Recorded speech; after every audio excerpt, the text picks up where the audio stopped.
Hello students, आज हम करेंगे क्लास 8 का chapter 5। The name of the chapter is data handling.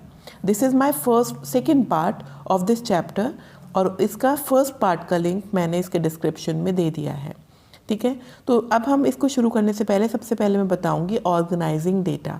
जो हमें डेटा दिया हुआ होता है उसे हम कैसे ऑर्गेनाइज करते हैं, उसे ऑर्गेनाइज करना चाहिए हमें। जैसे बहुत सारा डेटा होता है तो उसको ऑर्गेनाइज करना है तो असेंडिंग ऑर्डर में उसे हम लिखें या डिसेंडिंग ऑर्डर में लिखें, तो इसी को हम ऑर्गेनाइज करना कहेंगे। फिर इसके ऑर्गेनाइज करने के बहुत अलग अलग तरीके होते हैं। एक होता है हमारा ग्रुपिंग डेटा। तो जब हम ग्रुपिंग कैसे करते हैं वो हम सिखाएंगे। सबसे पहले अगर हम एक एग्जांपल लेकर चलें तो मैं आपको एग्जांपल बुक से शो करती हूँ कि किस तरह हमारा कोई एक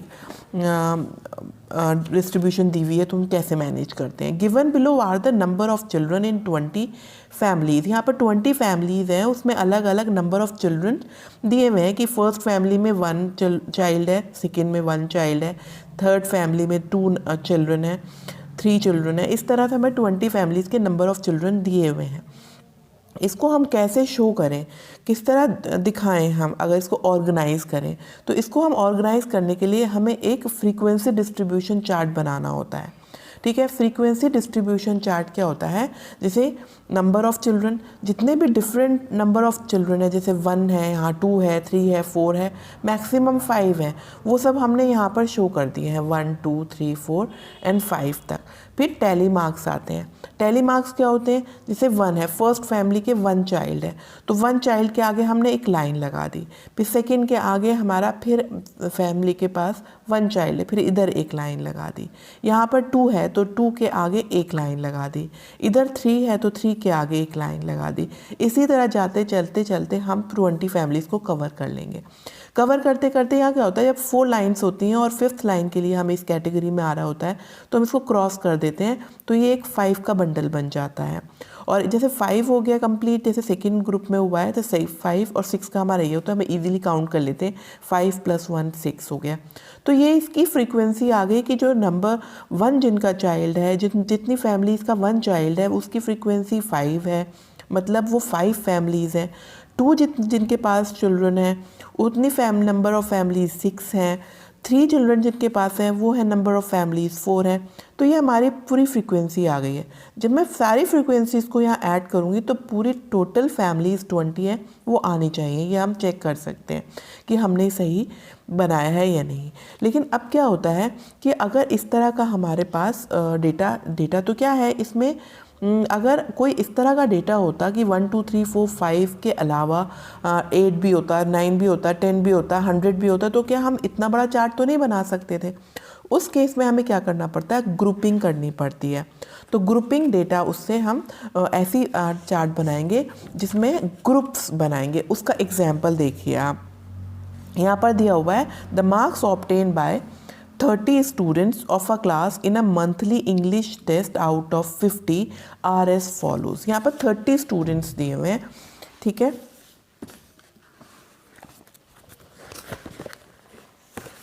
देखिए यहाँ पर 30 स्टूडेंट्स के मार्क्स हैं आउट ऑफ 50। किसी के 21 है, 6 है, 40 है, 41 है। तो इन सबको अलग अलग मार्क्स लिखना एक उसमें मार्क्स में बहुत डिफ़िकल्ट हो जाता है। तो हमने क्या करा, इसमें ग्रुप्स बना दिए। क्या करा, क्लास इंटरवल्स बना दिए। एक ऐसे ग्रुप कि 0 to 10 जिनके मार्क्स हैं वो एक ग्रुप में आएंगे, 10 to 20 जिनके मार्क्स हैं 10 to 20 के बीच वो एक ग्रुप में आएंगे। इसी तरह हमारा आगे तक चलता रहेगा। तो इसे हम ग्रुप फ्रीक्वेंसी डिस्ट्रीब्यूशन कहते हैं। फॉर एग्जांपल हम 21 की बात करते हैं तो 21 कौन से ग्रुप में आएगा, 20 to 30। अच्छा, इधर आप ये देख रहे होंगे ये 0 to 10 है और 10 to 20 है, तो 10 हम इधर मार्क करेंगे या इधर मार्क करेंगे, तो कन्फ्यूजन हो गया। तो ऐसे केस में क्या होता है, 0 इसमें इंक्लूड है लेकिन 10 इसमें इंक्लूड नहीं है। ये है 0 to 9, 9 इंक्लूड होगा, 10 किस में होगा, इसमें होगा। ये होगा 10 to 19, 20 इसमें इंक्लूड नहीं होगा, 20 इधर इंक्लूड होगा। ठीक है, तो ये इस तरह से हम इसको मैनेज कर लेते हैं और हमने इसको अलग अलग ग्रुप्स में डिवाइड कर दिया। जैसे 21 था तो 21 इस ग्रुप में आया, हमने 1 मार्क कर दिया। 6 आया, हमने इस वाले ग्रुप में आएगा, 0 to 10 वाले मार्क्स में आएगा, हमने इधर मार्क कर दिया। 40 हमारा इस वाले में आएगा, क्यों? क्योंकि 40 to 50 लोअर लिमिट वाले में हमारा 40 यहाँ पर इंक्लूड हुआ है, हम इधर मार्क कर देंगे।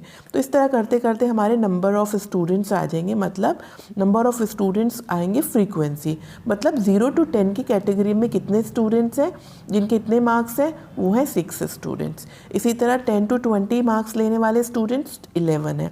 इस तरह को जब हम सारी फ्रीक्वेंसीज को ऐड करेंगे तो टोटल नंबर ऑफ़ स्टूडेंट्स आ जाएगा। ठीक है, अब इसको देखकर हमें एक और चीज़ पता होनी चाहिए, इसको हम कहते हैं क्लास इंटरवल।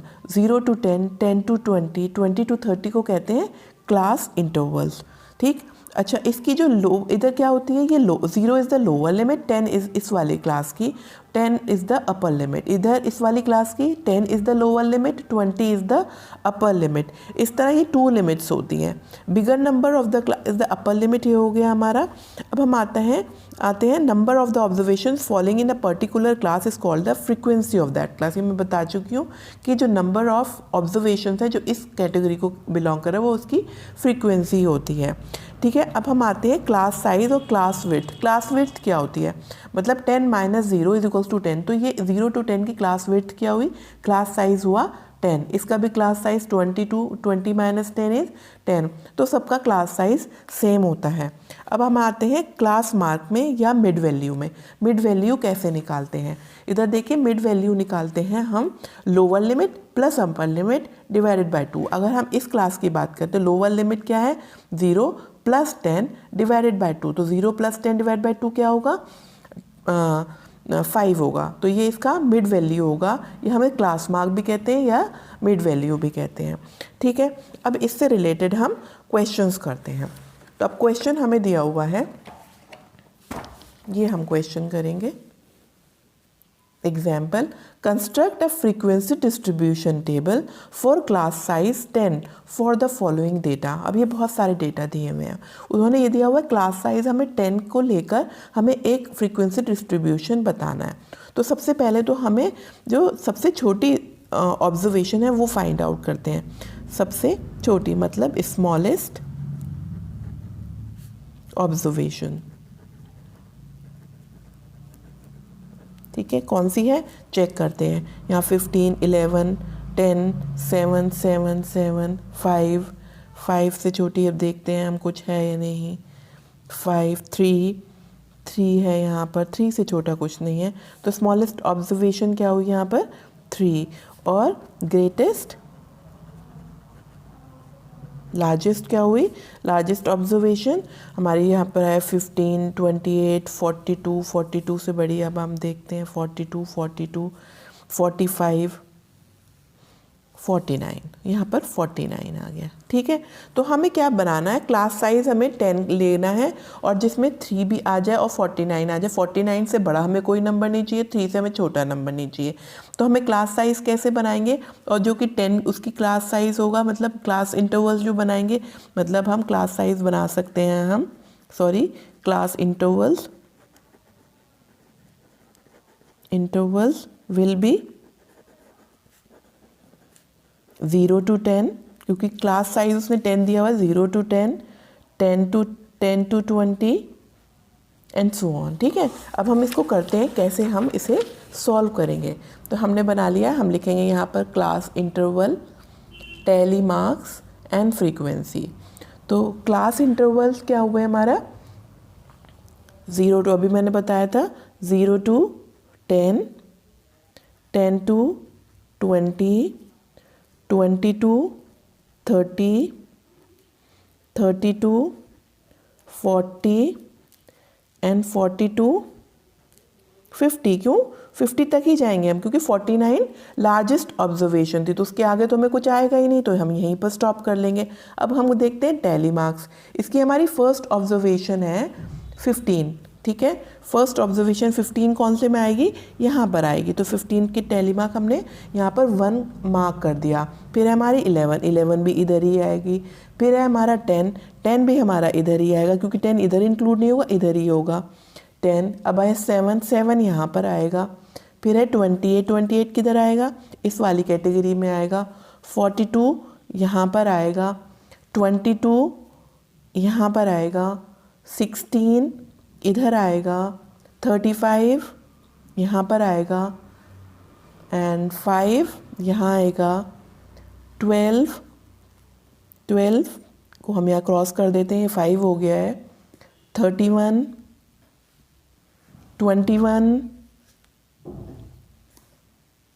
21 के बाद आया है हमारा 11 किधर आएगा, यहाँ पर 29। जब हम इसको करने लगते हैं तो हमें मज़ा आने लगता है, सब बस समझ में आना चाहिए।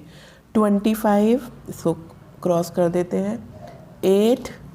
8 किधर आएगा, यहाँ पर 24 यहाँ पर 18, 10 यहाँ आएगा हमारा, 25,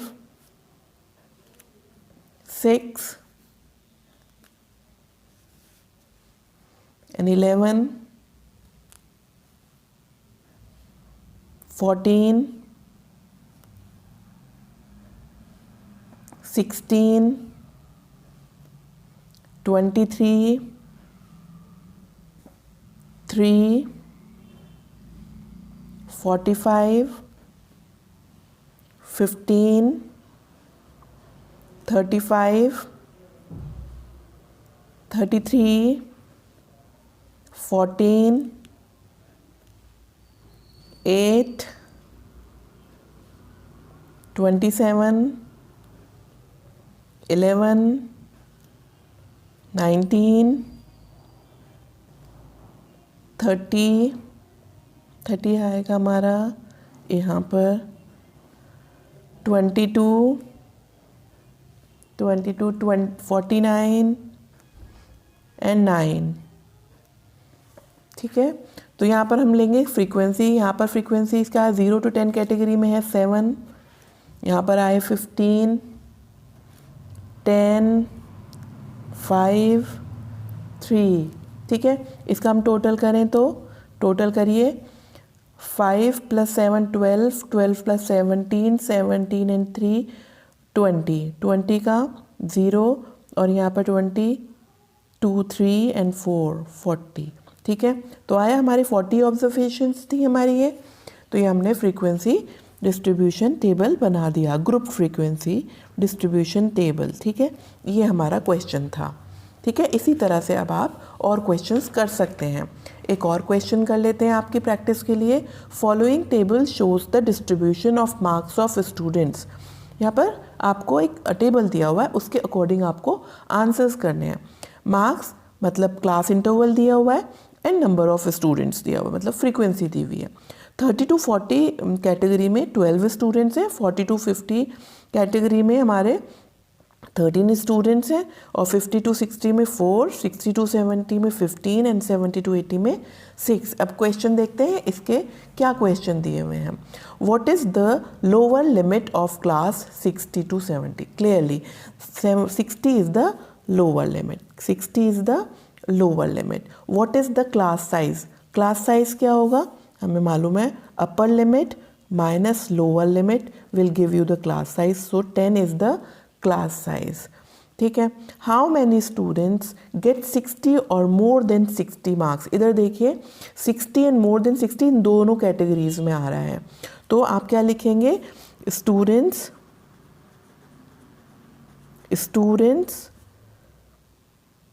who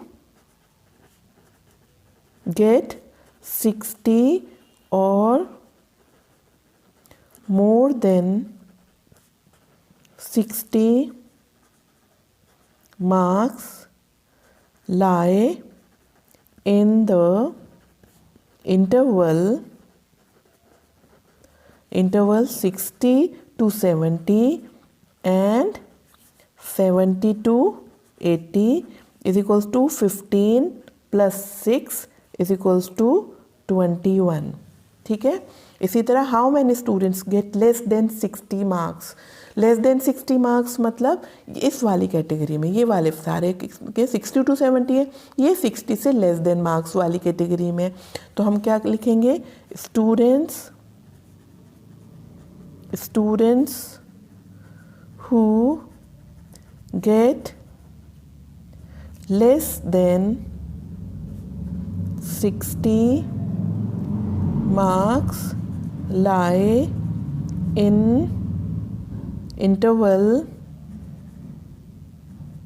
class intervals 30 to 40, 40 to 50 and 50 to 60 is equals to 12 plus 13 plus 4 is equals to 15, 19। ठीक है, तो 19 स्टूडेंट्स ऐसे हैं जिनके 60 से मार्क्स कम हैं। तो अब आज हमने इसके क्वेश्चंस करे डेटा हैंडलिंग के।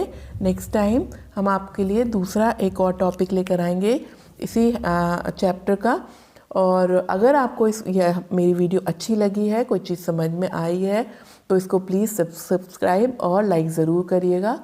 तब तक के लिए बाय।